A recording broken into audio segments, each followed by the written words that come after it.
Jumping In on Manx Radio. With Howard and Chris Kane. Hello. Good evening. And welcome.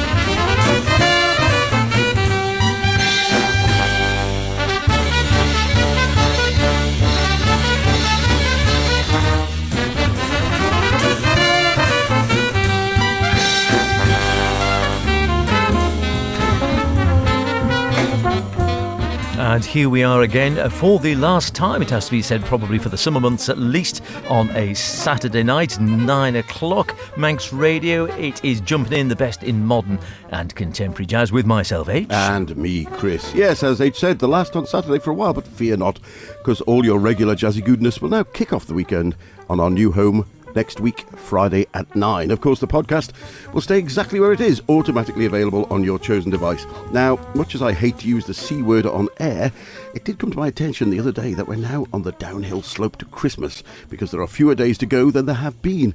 Must be something in the water, because I'd swear we only just had one of those. But still, H, who's on your early Christmas list, and have they been naughty or nice? Be record of the year time before you know it, I tell you. I know. Right, okay, we have the second half of that duo of new releases from Mary Halverson, Belladonna. And you couldn't resist it. Another trio of releases, the first at least of a trio of trios, Chapel with Charles Lloyd and A Birthday Boy. And for me, well, we're at low tide. We're in the moment. There's a damp fluttering. To kick things off, no, we're not going round the bend, although we might actually be doing that. It's just a new angle. Here's the New Angles Orchestra.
New Angle there, the title track of a 2017 release from composer, arranger and trombonist Mike Conrad's New Angle Orchestra. Another week, another big band. It's remarkable, isn't it? I know we have this discussion several times, but they keep popping out of the woodwork, these fantastic new bands, all extremely good.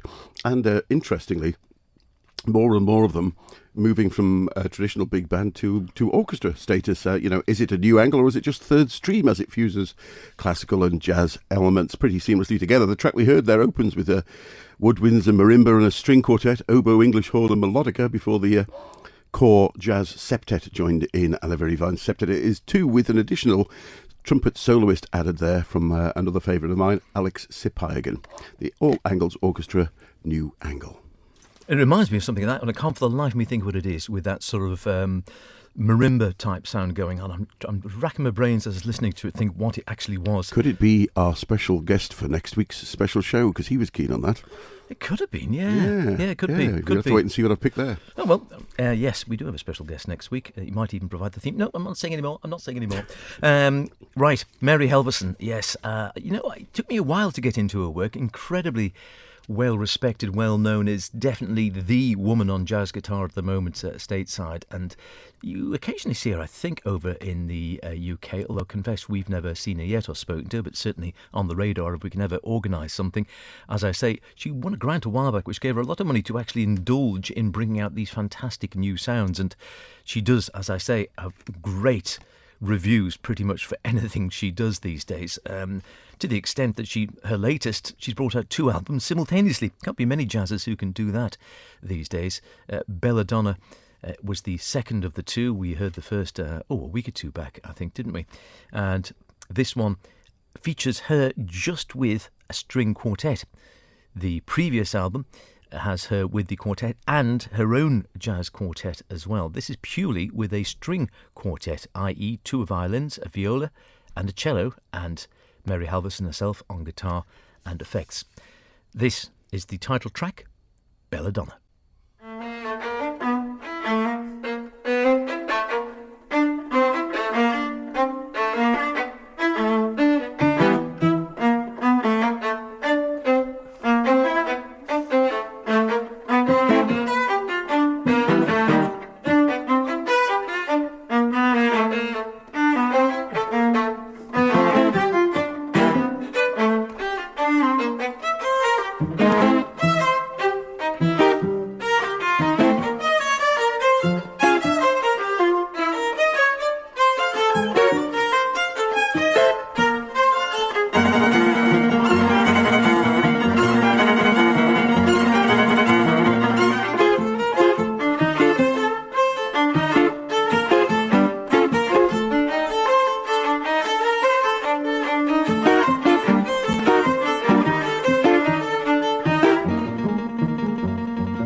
No one is making music like this at the moment, says Jazz Times, the most future-seeking guitarist working right now, according to NPR in the States. And the New York Times says an unflinching original who's revealed new possibilities within the music. All in praise of Mary Halvorson on her latest Belladonna. Amaryllis is the one, of course, we heard a week or two back as well. Mary on guitar there with the Mivos Quartet. Elvira de Prato on violin, and Maya Bernardo on violin as well, Victor Laure Tafoya on viola, and Tyler J. Borden on the cello. Like I said, that's one of the two she released concurrently. I grant you, you're not going to pop it on to dance to, but there again, a lot of modern jazz you wouldn't necessarily, and it's not maybe one for the car either, but for sitting and listening, it definitely repays repeated listening. Never less than interesting, and certainly always pushing at the boundaries. Mary Halvorson, fascinating guitar player. Now, yeah, look forward to hearing more from Mary going forward. Harry Mary, as you said. Quite She'll love me for that, won't she? We don't know. And she does like doing the dual release. The previous one I've got Here and Now, two separate albums. And I don't know about the one before that, but certainly very I never interesting. liked Code Girl, always got rave reviews, and I wasn't that fond. I must revisit that, but I was never that fond of I thought I might revisit that as well, actually. And but equally, the other thing that I mentioned with the first one, strings popping up increasingly in virtually every different format of jazz we come across. However, not in this case, because it's a good old piano trio, and perhaps suiting the slightly cooler weekend we're having, it's time to be thinking ahead to that big C. As I said, here's Espenberg with Winter Market, or as he says, Wintermorg.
Lovely. Espenberg at the piano there, perhaps best known for his work with musicians such as trumpeter Per Jorgensen and, of course, saxophonist Marius Nesset and the Trondheim Jazz Orchestra. Here we hear him with his fourth release as a trio. They've all been lovely albums, I have to say.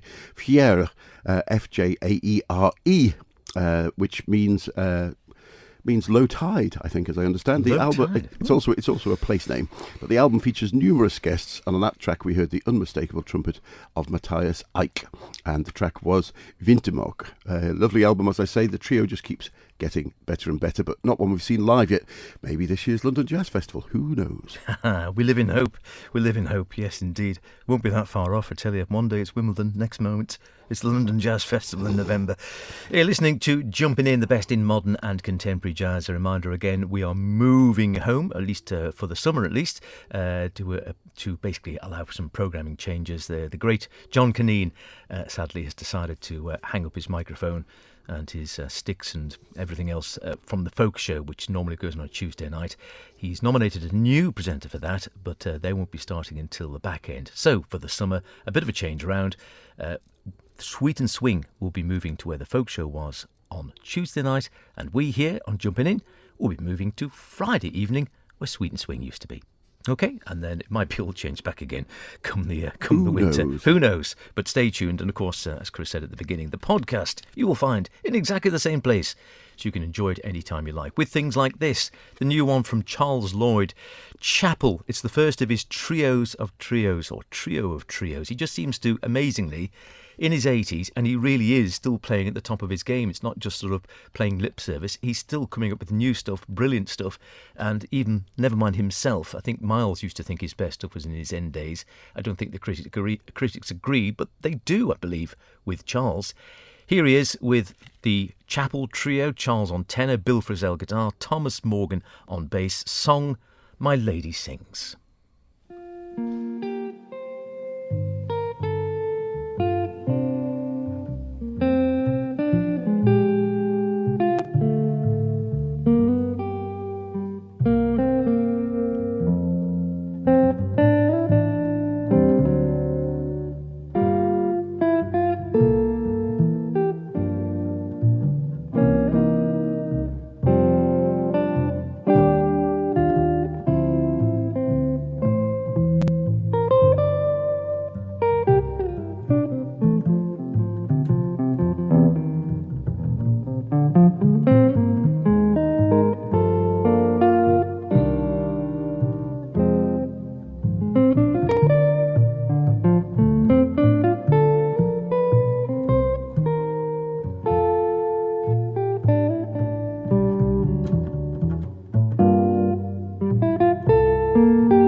Lovely stuff. Really been enjoying that one, it has to be said. The new one from Charles Lloyd, or the first of three new ones on Blue Note.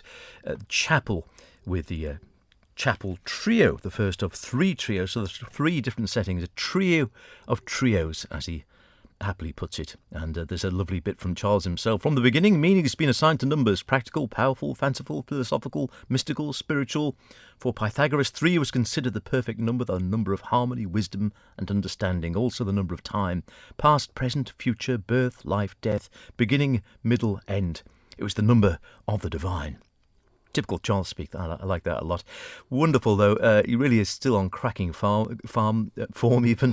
He was called Chapel, very appropriately. It was recorded in a chapel. There's a nice little picture on the inside, recorded live at Elizabeth Hughes Coates Chapel in San Antonio, Texas. And yes, I say the trio of trios. That first one, Chapel, is just out only at the end of June. The next one, Trios Ocean, will come on the end of August, the 26th, with pianist Gerald Clayton and guitarist Anthony Wilson.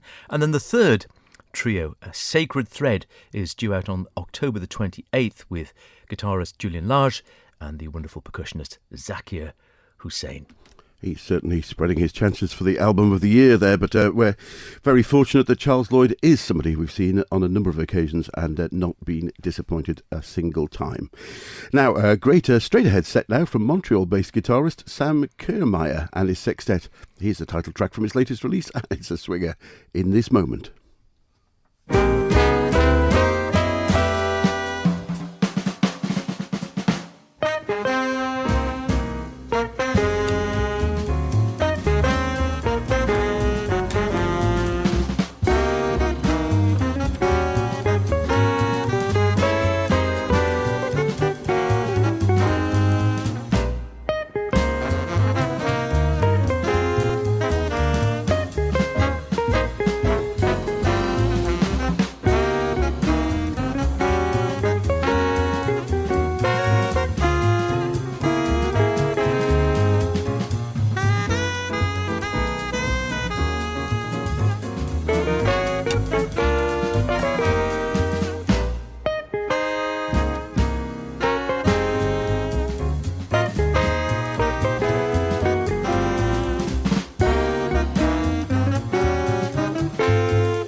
guitarist Sam Kermeyer and his sextet with In This Moment. A great straight-ahead set this, with all the material penned by Sam.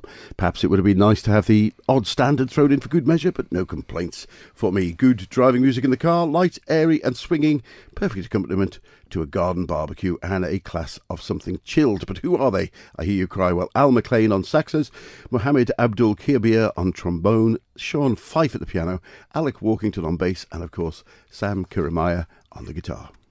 Great stuff. It's a birthday boy. He's still around. He's been playing for Lord knows how long, and another man still playing really well into his 80s. Happy birthday to Ahmad Jamal.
Woody and You.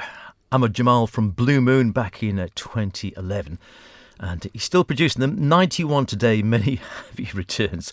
And there he was with, as far as I'm aware, the group he still plays with Reginald Veal on double bass, Herlan Riley drums, Manolo Badrina on the percussion.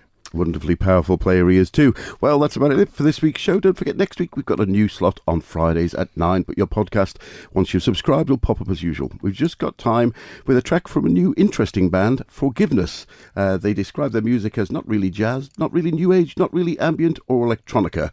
Instead, they welcome you into a synesthesia-inducing technicolor fantasy. Who am I to argue with that? They are Jack Wiley, he of the Portico Quintet, JQ, who's an electronics whiz, Richard Pike from PVT, and if you're wondering how all that would sound, let's find out. The album's called The Next Time Could Be Your Last Time, and this is Rainbird. See you next Friday. See you on Friday. Bye-bye. Bye.